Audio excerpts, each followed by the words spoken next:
Voice of sharing, Durian ASEAN.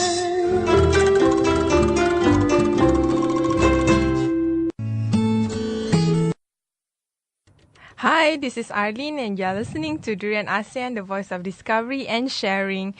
Today, in our Blast from the Grassroots, we are going to cover South China Sea conflicts on our ABC focus. So, talking about the South China Sea, Gowri, me and Asmod are definitely interested in this topic because it is an area that is vastly actually is situated in Southeast Asia, but at the same time, especially in recent times, China has put its claims on the area, on the sea areas on South China Sea, as well as the lands, the islands there. For example, the Spratly Islands on the South China Sea. So we should start our conversation on what is the South China Sea after all. Perhaps Gowri, wanna? All right, it's a small part of sea area that's south to the China, and that's in between. That encompasses large region or sea shores of the ASEAN region, and so it encompasses area from Singapore and Strait of Malacca to the Strait of Taiwan, and according to Wikipedia, it's around 14 million square miles. Is that big in area. Although it's not that huge, but where the dispute arises is there are a bunch of islands here, and it's rich in fishing and oil resources. And recently, as the countries grow more economically, and especially China aspires to be global powerhouse, is expanding its claim to territorial water in South China Sea, which and basically is claiming all the sea shores and the area of South China Sea, negating the claims of other countries in ASEAN. And I think the origins of this dispute actually dates back to the Second World War, where it goes back to the Sino-French dispute over the control of the Paracel and the Spratly Islands that started in the 1930s. And for the current debate on the South China Sea dispute, it is important to note the Chinese efforts to map its claim. The Land Water Maps Inspection Committee formed by the ROC government in 1933 produced two maps actually that included Paracel, Pratas, and Spratly Islands, and also Macclesfield Bank as part of the Chinese territory. So the efforts to define the claim continued after the Second World War in 1947 and 1948. So-called 11-dotted and U-shaped line maps were produced. That the publication of the map in 1948 by the ROC Ministry of Interior was for the first time that the dotted map was issued by the Kuomintang government. Mm-hmm. So I'm actually looking at the map itself. In the map itself, there are two sort of dotted lines. One is the dotted lines on which is the borders determined by the UNCLOS, or the United Nations law of the sorry, I forgot the name, but it's UNCLOS. Mm-hmm. It's basically is determined by this one United Nations agency where it focuses on the maritime maritime borders, and is 200 nautical miles exclusive economic zone, and each country has a stake on it, like Vietnam, Malaysia, Indonesia, in Brunei, the Philippines as well has a stake on the South China Sea itself. And within the South China Sea, there are three islands area. Now, of course, the infamous one would be the Spratly Islands, and the second one would be the Paracels, which is closer to China, and another one which is closer to the Philippines would be the South Boro Shoal, which we actually covered earlier during the news commentary. The US and the Philippines will be having some activities there at the South Boro Shoal. So when it comes to the history of the Spratly Islands, like you said just now, it started during the World War II, but actually it started to become much more of a heated issue in the early 2000s. The UNCLOS is called the United Nations Commission on the Limits of the Continental Shelf. In terms of the international laws, the UNCLOS already provided the areas where different countries have different areas to claim to, and the history the history of the UN's being part of this has started since 2009. When the UNCL via the UNCLOS, the United Nations provided for countries with coastline to submit claims to the UN Commission on the Limits of Continental Shelf. So Vietnam, one of the claim by Vietnam over the northern portion of the CSC, which included the Paracel Islands, and also jointly by Vietnam and Malaysia for a joint claims over the defined areas in the middle of the CSC between the two countries, which included part of the Spratly Islands. And Brunei also made a preliminary submission notifying for its intention to claim a continental shelf beyond the 200 nautical miles from its shores. So all these different countries are claiming a stake on the islands on the South China Sea itself. What's interesting about the disputes is recently sparked up as China set up oil rigs in the Spratly Islands, and Vietnam fiercely contested that. And we have seen recent news of violence against Chinese businessmen in Vietnam. So the issue is not just political anymore. It has also been sectarian to some extent, and the countries have been engaging in dialogues. But both of the countries say the focal point here being focus countries being Vietnam and China for the Spratly Islands. They haven't taken a stance back, so they have been locked in an argument. Which both sides aren't ready to take a step back. They have placed concerns about their national security, economic interests, and also the image that they have in international arena. So, taking all this into consideration, the issue of South China Sea can be a very destabilizing force, especially in the ASEAN region. As China claims that it's not something that ASEAN itself should be concerned about, and it doesn't want the participation and intervention of ASEAN in this argument. But given that China claims almost all of the South China Sea, it's hard to see that the countries will remain quiet about these issues. Yeah, there's talking about China claiming almost the whole of South China Sea. If in the photo itself, I mean the map itself shows that like I said earlier, the UNCLOS have the blue dotted lines showing different countries own different stakes of the piece of maritime.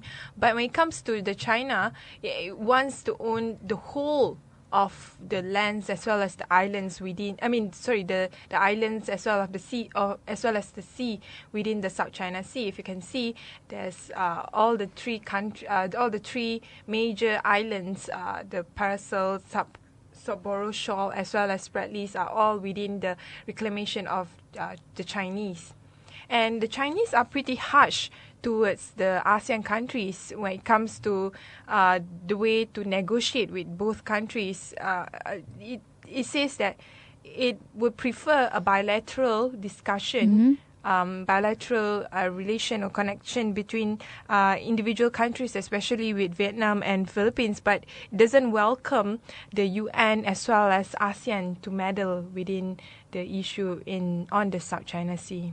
And I think going back to what you mentioned earlier, that China is kind of intimidating the Southeast Asian countries, especially with Vietnam. I read a few articles that said how China has parked its military vessels all over near the oil rig that it built.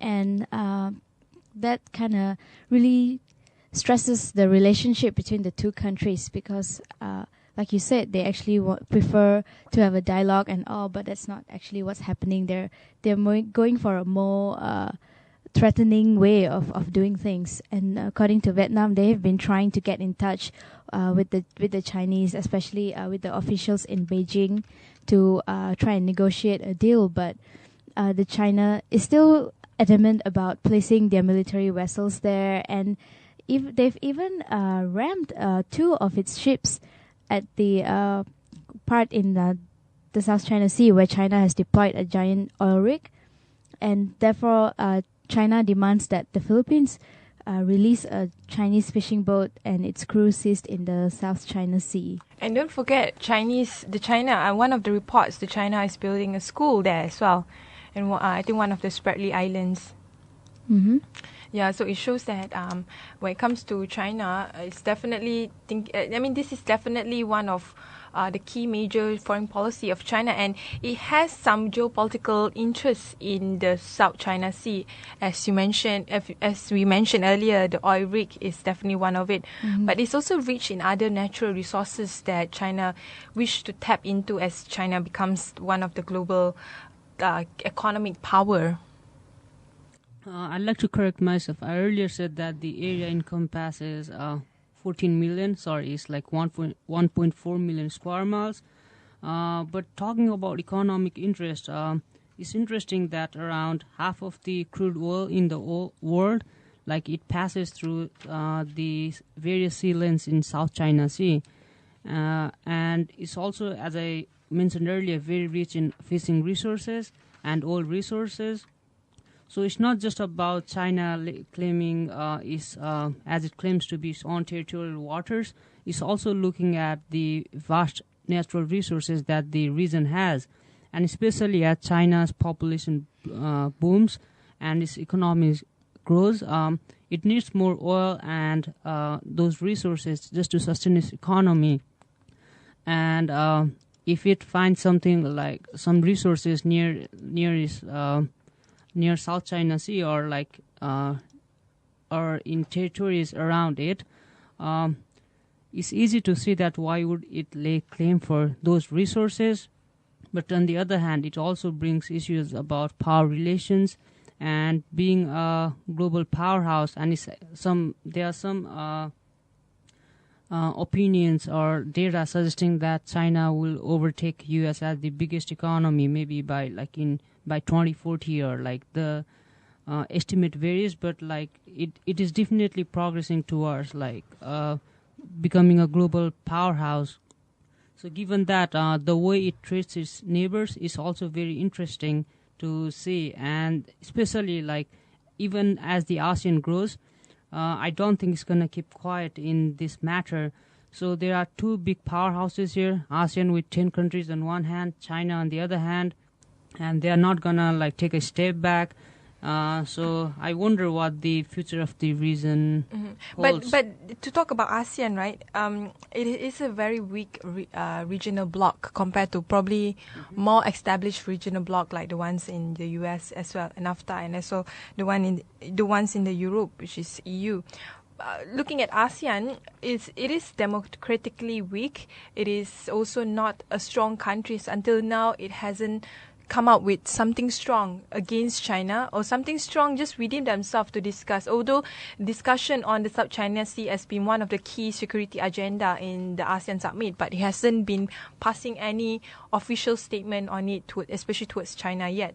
In fact, talking about individual country defense against China, we saw how when during the visits of Barack Obama to Southeast Asia, we saw how the Philippines has taken measures of extending the agreement of having the U.S. base in their own country for another 10 years, even though the people might not be happy about it. But the U.S. somehow provided some sort of security measures for the Philippines. And we can see that in Malaysia with our panda diplomacy. I mean, of course, people, Malaysians might see this as something cute, something that, oh, it's two pandas, we have it in Malaysia. Or it's good for tourism, or it's good for the bilateral relationship between China. But it's also a way for Malaysia to show that we want to be neutral in this issue, but we also want to make sure that, we are not making enemies with both the US and the China. When both countries, when the US, Barack Obama chosen Malaysia and also visited Malaysia as one of its Asia tour, as well as China providing its panda as part of its panda diplomacy. But other countries like Vietnam, if you look at it interestingly, Vietnam has been a socialist country which has been in hostile with the US since Vietnam War, since the era of ideological warfare between the the communists and also the capitalists. It seems like they have in this event they have become unlikely friends. U.S. is thinking of extending, strengthen their diplomatic relationship with Vietnam, and the same with Vietnam as well, which has been very hostile with China, especially I think earlier 2 months ago, where they have been, the people have been making a lot of protests on the street and capturing people who they identify as Chinese nationals as a way for them to say that we do not want the Chinese to be here near to our shores.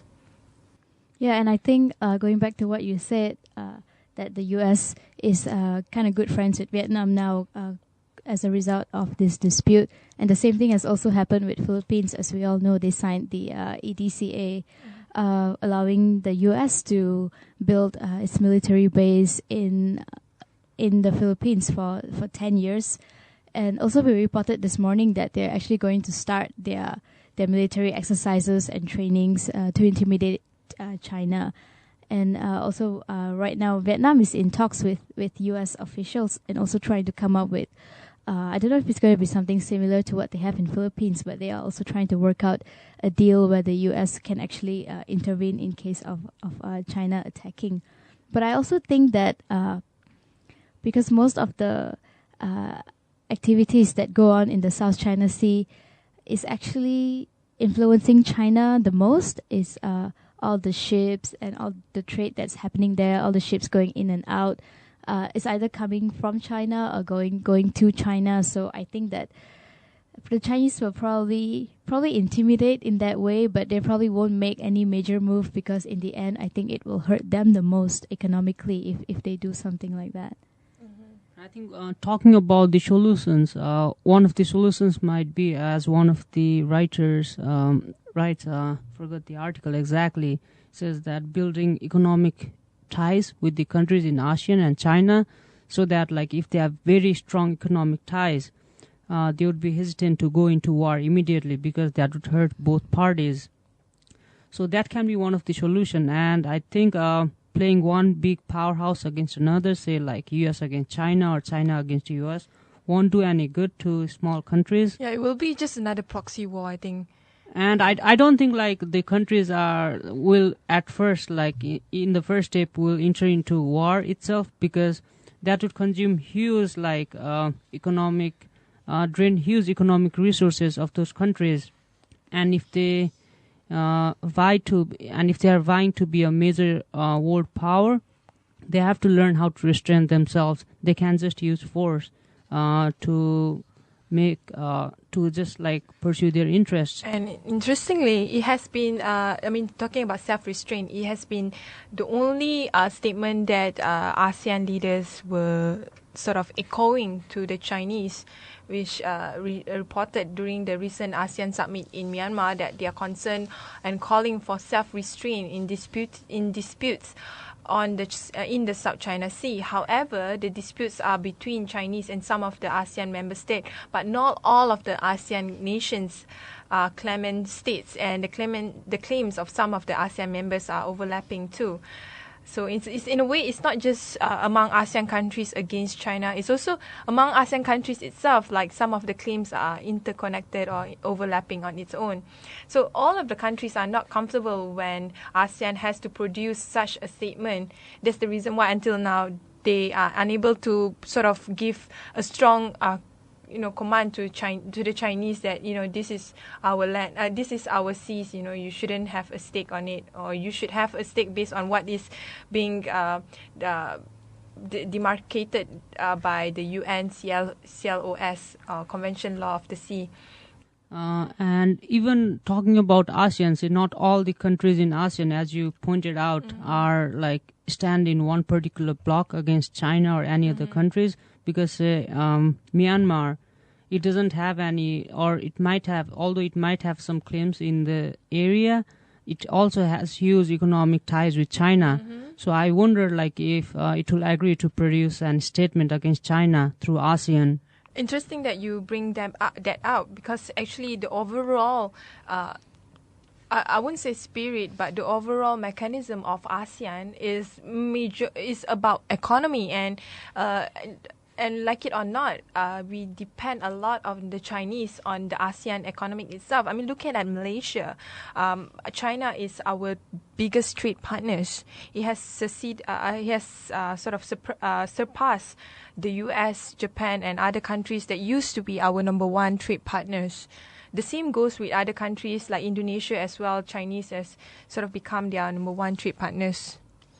And for the Chinese as well, in a way, they cannot sort of leave ASEAN aside, because ASEAN is their closest market that they can tap into and sort of bring their products and their market, their economy going up as well.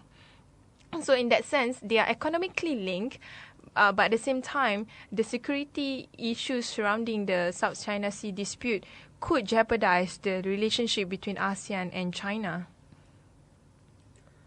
And as the number of countries in ASEAN, as you said, the stance of ASEAN is not particularly clear in this case, because even the countries amongst themselves, as you pointed out, they have debate even even among themselves, and they have claims disputes even with China, with themselves. So, are they going to resolve the issue first among themselves and stand as a bloc, ASEAN bloc against China, or are they going to do it simultaneously, or what procedure are they going to cooperate with a powerhouse like US, or are they going to bring Japan into the equation too? Because Japan also probably wants to play some role, because it also has some territorial disputes with China in Hokkaido Islands.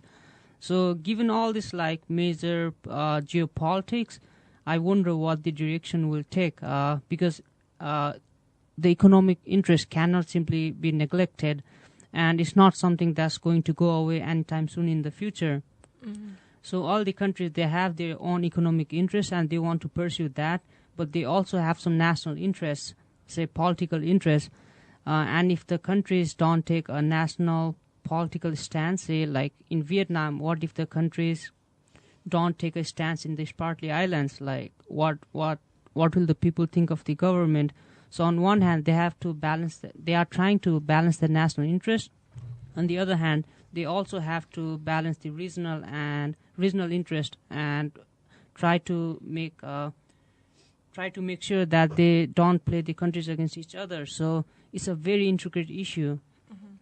I think with Vietnam as the chair of ASEAN this year, the issue of the South China Sea has actually come to a new level, a new consensus that has been reached within ASEAN. And I think there are 2 points that are worth noting here. And one is that the East Asia power is definitely shifting the balance in power. And if you see 20 years ago, no one was in any position to make any claims, but right now China can actually pursue. And disregarding the United Nations. Yeah, exactly. And trying to just expand its territorial waters by this coercive way of doing it. And it definitely cannot go on like this. and they. My key, this is my personal opinion. I think even though China wants a bilateral, I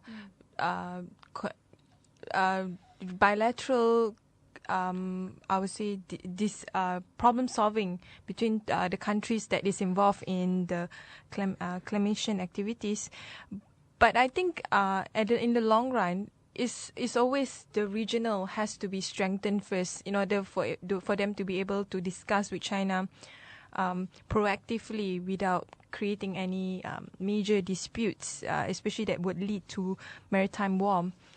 I think the U.S. should definitely not be part of the picture when it comes to the South China Sea. It has no interest in the South China Sea. In the first place, its only interest is probably in some countries like the Philippines. I think so. I don't think the U.S. has any economic interest here as well. And I wonder like how much of a statement can you make like that? Say that U.S. doesn't have interest or like can't have interest in this region.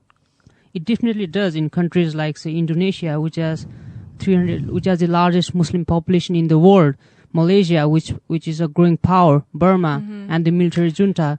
But it's a very complex issue, and we probably need to wrap up for today. Okay. Anyway, let's continue again with another discussion regarding on the refugees in Malaysia as well as in Southeast Asia and their plights.